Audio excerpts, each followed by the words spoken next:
ఇట్రా ఉడుకు పట్టుకో. వీళ్ళు మనూరు కొత్తగా వచ్చారా? వస్తే వచ్చారులే గాని అసలు నువ్వెవరు? నేను రా భూతరాజునే. భూతరాజా? వీడు కొంచెం మతిపరుపులే బాబు. అరే అసలు నేను ఎందుకు పిలిచానో తెలుసా? ఎందుకు పిలిచావు? దేవుడు లాంటి మనిషి దగ్గర 5 ఎకరాలు పట్టేశారా వీళ్ళు. దేవుడా? మీ రాజుగారా? మరి నువ్వా? శివాలయంలో శివుడికును మా రాజుగారికి తేడా ఏంటి? ఇంటి ముందు నంది తప్ప. ఎందుకు నువ్వున్నావు కదా? ఆ నోటితోలే వద్దని చెప్పింది. నేను నందినేంట్రా? ఏంట్రా నువ్వు చూస్తున్నావు? ఉందే లేదు. ఉండాలనే ఉంటే తీసుకెళ్లి బడికి కడతామనే. నీ సంగతి తర్వాత చెప్తా. మేము రాజులవే బాబు, మాది రాజవంశమే. నువ్వు రాజువా? ఏటయ్యా సింహాన్ని పట్టుకొని నువ్వు సింహానవేనా అని ఎవడని అడుగుతాడా? అమ్మాయి కూడా సింహం సంగతి తర్వాత కానీ ముందు నీ సంగతి చెప్పు. నేను ఒరిజినల్ రాజుని. డౌట్ ఉంటే రక్త పరీక్ష చేసుకోండి, పౌరుషం బయటపడుతుంది. పదన్న హాస్పిటల్కి. హాస్పిటల్కి వద్దండి, పొలం చూపించండి. తప్పైపోయిందండి, మీరు రాజుగారే. రండి. ఆ సంగతి గుర్తుపెట్టుకో ఎప్పుడైనా సరే. అరే అటెక్కడికి రా, ఇట్లా పోయేది అవసరం లేదు. రారా, రోగం నయమైపోయింది రా. వీడు ఒక మతి కొత్తగా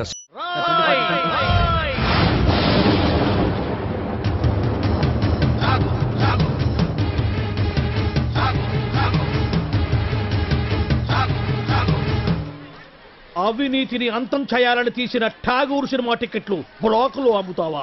నీలాంటి వాళ్ళ వల్లేరా రోడ్డు మీద గుంతలు కూడట్లేదు.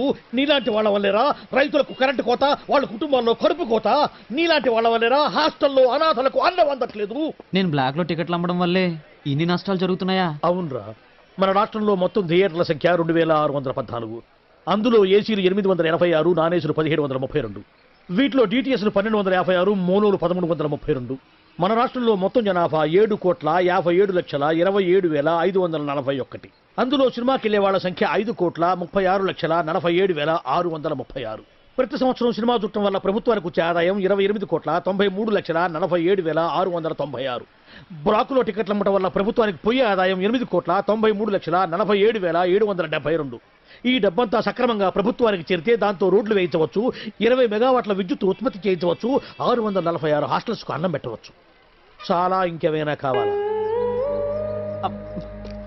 సార్, జీవితంలో బఠానీలైనా అమ్ముకుంటాను గానీ బ్లాక్ లో టికెట్లు మాత్రం అమ్మను సార్. క్షమించండి సార్. తెలుగు భాషలో నాకు నచ్చని ఒకే ఒక్క మాట క్షమించడం. అయితే సారీ. మీరు ఇక్కడ ఉన్నారా? గెటప్ ఎలా ఉందిరా? అఫ్ కోర్స్ ఈ గెటప్ చిరంజీవి కంటే నాకే బాగుంది కదా. మెల్లిగానండి, ఈ మొక్క చిరు ఫ్యాన్స్ విన్నారంటే మీ కళ్ళు తీసి ఐ బ్యాంక్ కి, బ్లడ్ తీసి బ్లడ్ బ్యాంక్ కి డొనేట్ చేస్తారు. అది సరే సార్, ఇంతకీ బాక్స్ ఏది? లంచ్ టైం పంపిస్తారండి మా ఆవిడ. వాడు అడిగేది మీ భోజనం బాక్స్ గురించి కాదు, ఠాగూర్ ఫిలిం బాక్స్ గురించి. నువ్వు తేలేదంట్రా? డిస్ట్రిబ్యూషన్ ఆఫీస్ నుంచి ఎప్పుడు మీరే కానీ తెస్తారు. ఇప్పుడు వేలు కొరకు సుఖమేటండి, టికెట్లు అమ్మేసాం, జనం దోలు తీర్చేస్తారు. ఏదో గెటపుల మీద ఉండే ఇంట్రెస్ట్ ఫిలిం బాక్స్ మీద ఉండదు. కొడితే కొట్టాలి రాజు కొట్టాలి, అడితే ఆడాలి రావాడా.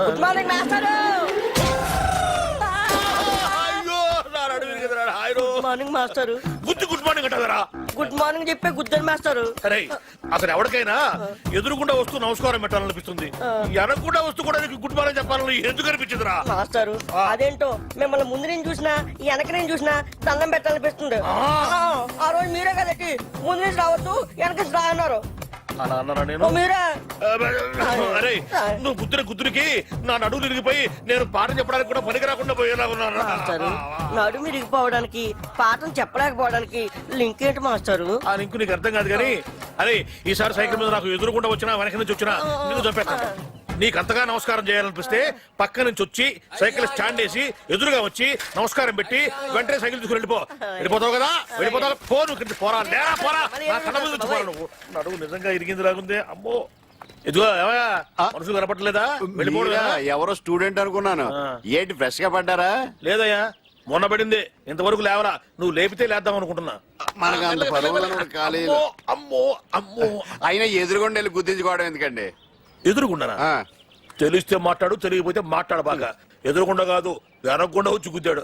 ఏదైనా గానీ గుద్దడం కామన్ గా జరిగింది. ఏమండి, స్టూడెంట్లు అన్నాక వలప అంటారు, అందులో మనం పడకుండా తెలివిగా తప్పించుకోవాలి. అబ్బో, నేనేమో అమాయకంగా వల్ల ఇరుక్కుంటున్నాను, నువ్వేమో తెలివిగా తప్పించుకొని 100 రూపాయలు ఇస్తున్నావు. ఎందుకయ్యా వాడికి ఎదురుగా వెళ్ళటం ఎందుకు? వాడి అడిగిన ప్రశ్నకు సమాధానం చెప్పలేక 100 రూపాయలు ఇచ్చుకోవడం ఎందుకు? నా క్లాసిక్ టైం ఈ చేతికి ఈ చేతికి అది వాచి కాదనుకున్నా. అటు బయటికి ఇటు క్లాస్ కి. మీరు బయటగా క్లాస్ కి. 9848 329119 ఇది నా సెల్ నంబర్. గాలి గన్నారావు ఇది నా పేరు. ఎప్పుడూ తప్పుడు వాతావరణ సూచనలు చెప్తుంటారని అందరూ నన్ను అపార్థం చేసుకుంటూ ఉంటారు. వాతావరణ శాఖ వారిచ్చిన రిపోర్ట్ చదువుతుంటానే గానీ వాతావరణాన్ని నేను కంట్రోల్ చేయను కదా. అది మీరు అర్థం చేసుకుంటే మంచిది. తర్వాత ఫోన్ చేయండి. Okay, catch. సార్ సార్ కుంప మునిగింది. మనకు వాతావరణ కేంద్రం నుంచి అందాల్సిన రిపోర్ట్ ఇంకా అందలేదు. ఇప్పుడు ఎలా సార్? కొత్తగా వచ్చావు కదా, మన సంగతి నీకు తెలిసేట్లేదు. వాళ్ళు ఇచ్చే రిపోర్ట్ల మీదే మనం ఆధారపడతామా? ఒక వేలు పట్టుకో, చూపుడు వేలు. వర్షం రాదు పో. ఎస్.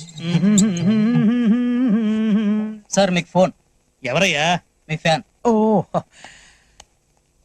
గాలి Gannarao speaking. Gun the Jagan speaking. ఆ గాలి వార్తలు చెప్పేది నువ్వేనా? విడిగడ తీసిపోతావా? నేనేనయ్యా. ఏంటి విషయం? ఆ వర్షం ఎప్పుడు వస్తుంది? ఇప్పట్లో రాదయ్యా. యా ఎందుకని? చూపుడు వేలు పట్టుకుంటే అంతేనయ్యా, రాదు. సరిగ్గా చెప్పా. రాగ 48 గంటల్లో రాష్ట్రం పొడిగా ఉంటుంది. నిర్భయంగా బట్టలు వేసుకోవచ్చు, ఒడియాలు కూడా పెట్టుకోవచ్చు. మరి చల్లకి బీరేసుకోవచ్చా? నీ ఇష్టం వచ్చిందా వేసుకోవచ్చు, నన్ను వదిలేయచ్చు. సర్లే కానీ 48 గంటల తర్వాత వర్షం వస్తుందా? ఇది చాలా చిక్కు ప్రశ్న అయ్యా. ఒక నిమిషం ఉండు. ఒక వేలు పెట్టుకో, ఒక వేలు పెట్టుకో. వస్తుందయ్యా. 48 గంటల 6 నిమిషాల 8 సెకండ్లు. గ్యారంటీగా వస్తుందా? 100% వస్తుంది. నా వేలు ఎప్పుడు నన్ను మోసం చేయదు. బాబు, ఇన్ని వెధవ ప్రశ్నలు అడిగావు కదా, నేను ఒక్కటి అడుక్కోనా? అడుక్కా. ఎంతగా అడుగుతున్నావు వర్షం గురించి. ఏం విత్తనాలు నాటావు బాబు? ఏం విత్తనాలు నాటారని అడుగుతున్నాడు రా. ప్రేమ విత్తనం అని చెప్పు. ప్రేమ విత్తనం. ప్రేమ విత్తనమా? Yeah, love seeds. ఫోన్ పెట్టే. ఒరేయ్, 48 గంటల తర్వాత వర్షం వస్తుందంట్రా. విన్నా? ఏమిట్రా, ఏ గేర్ లో ఉన్నావు? న్యూట్రల్లోకి వచ్చి జరిగింది ఎవడు చెప్పు. ఏమండే మన ఆఫీస్ దగ్గర నుంచి బయలుదేరామండి. రోడ్డు అర్థంలాగా ఉందని ఎక్సలేటర్ మీద ఫుల్ గా కాలే తొక్కానండి. అంతేనండి, ఆరక్షణంలో ట్యాంక్ బండి మీద ఉన్నామండి. అవును, ఏమన్నా హైటెక్ బస్సు? మరేనండి, అదే స్పాట్ అండి. అదే స్పాట్? అదేనండి, ఇంతకు ముందు ఆర్టీసీ బస్సు పడిపోయింది చూడండి. తెలుసులేవా, వీరేశలింగ పంతుల విగ్రహం పక్కన. కరెక్ట్ అండి. ఆ స్పాట్ వెంటనే దాటేద్దామని ఎక్సలేటర్ మీద గట్టి కాలే తొక్కానండి. అంతేనండి. ఎక్సిలేటర్ దుక్కి ఏడుస్తావేరా? అమ్మో, మన బస్సు హుస్సేన్ సాగర్ లోకి, వీడి చేతిలోకి. ఒరేయ్, నీకు అసలు సైలెన్స్ ఉందిరా? నిన్నగాక మొన్న కొన్న కొత్త హైటెక్ బస్సు గంగపాలు చేస్తావా? అయ్యో, హుస్సేన్ సాగర్ ఉండండి. నీ వాయి పుడుతుందా? అయ్యో, 10 లక్షలు. ఒరేయ్, బస్సులో ప్యాసింజర్ ఉండాలి కదా, వాళ్ళంతా మునిగిపోయారా? ఒక్కడు కూడా మొదలే సార్. ఒడ్డుకొచ్చాక వరుసగా నిలబెట్టి నేను లెక్కెట్టానుగా. ఒక్కడు కూడా మునక్కుండా మొత్తం ఎట్ట బతికారబ్బా? ఆశ్చర్యంగా ఉంది. ఇందులో ఆశ్చర్యం ఉంది సార్. ఇంతకు ముందు కృష్ణానదిలో ఆర్టీసీ బస్సు పడేసింది మనవాడేని తెలిసిపోయి ప్యాసింజర్ తెలివిగా లేదండి, బస్సు పడే ముందు కిటికీలోంచి కప్పలా దూకేసి ఈదుకుంటూ ఒడ్డుకొచ్చేసారండి. మరి నువ్వెట్ట బతికావు? బాగాలేవారండి, అందరికంటే ముందు నేనే కదా దూకుతా. ఒరే, నాకు కొంచెం కన్ఫ్యూజన్ గా ఉంది. ముందు బస్సు పడి తర్వాత జనం పడి తర్వాత నువ్వు పడ్డావా? ముందు జనం పడి తర్వాత బస్సు పడి తర్వాత నువ్వు పడ్డావా? జనం ముందా, బస్సు ముందా, నువ్వు ముందా? నాకు 10 లక్షలు. 10 లక్షలు